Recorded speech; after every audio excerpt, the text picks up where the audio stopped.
Magandang umaga mga kawan! Oras na para sa pinaka-inaabangang weather update dito lang sa Weather ni Juan Channel kung saan ay hatid namin sa inyo ang pinakasariwang balita tungkol sa lagay ng panahon. Tara na't alamin natin ang weather update today.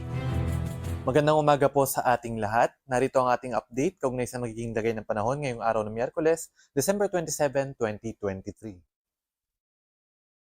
Sa ngayon ay patuloy yung pag-iral ng hanging amihan sa may bahagi ng Luzon at ng easterlies naman sa may silangang bahagi ng Visayas at ng Mindanao. And as early as this morning, meron po tayong namamataan ng mga cloud clusters o mga pulupulong mga kaulapan na maaaring magdala ng mga isolated mga rain showers and thunderstorms sa may bahagi ng Zamboanga Peninsula, gayon din sa ilang bahagi ng Davao Region, sa Oxargen at sa may Bicol Region.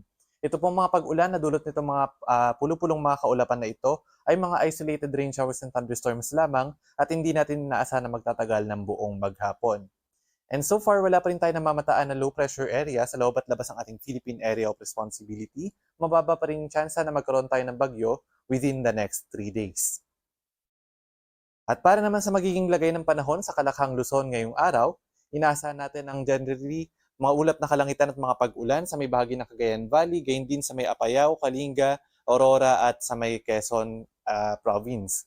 At dahil dito, pinag-iingat pa rin yung ating mga kababayan dahil may ilang araw na rin umuulan sa mga probinsyang ating binabanggit at posible pa rin yung mga pagbaha at pagguho ng lupa. Maging alerto po sa mga banta ng pagbaha at pagguho ng lupa. Dito naman sa may bahagi ng Bicol Region at sa may Palawan, posible naman magkaroon ng mga isolated mga rain showers and thunderstorms. At sa nalalabing bahagi ng Luzon, kasama po dyan yung Metro Manila, ay magkakaroon lamang ng mga isolated light rains o mahihinang pag-ulan o pag-ambon, especially tuwing madaling araw dahil po yan sa epekto ng hanging amihan.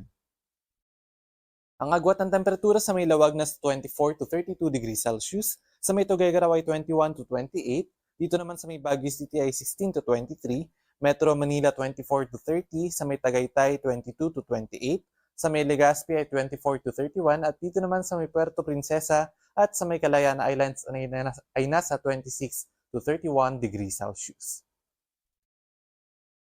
At para naman sa magiging lagay ng panahon sa Kalakhang Visayas at ng Mindanao, inaasahan natin ngayong araw ang generally fair weather conditions sa malaking bahagi ng Visayas at Mindanao. Magiging madalas pa rin yung mga pag-ulan, pagkidlat at pagkulog sa may silangang bahagi ng Visayas at Mindanao, gayon din sa may Bicol Region dahil sa pag-iral ng easterly sa buong maghapon, magiging madalas nga itong mga thunderstorms. Bagamat inaasahan natin na hindi naman magtatagal sa buong maghapon yung mga pag-ulan dulot nitong mga localized thunderstorms. At posible pa rin magkaroon ng mga severe thunderstorm events, kaya naman patuloy na umantabay sa mga updates na pinapalabas ng ating mga regional services divisions, lalong-lalo na sa may Visayas, Mindanao at gayon din sa may Southern Luzon area. Dulot ng mga localized thunderstorms, nagpapalabas po tayo ng mga rainfall and thunderstorm advisories.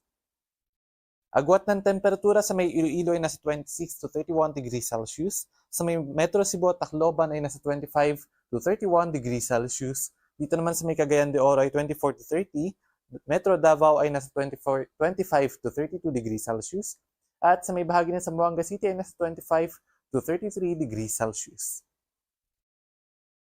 At para naman sa lagay ng ating karagatan, sa ngayon nakataas pa rin yung ating gale warning sa mga baybayin ng Batanes, Cagayan, kasama na yung Babuyan Islands, Isabela at sa may Ilocos Norte.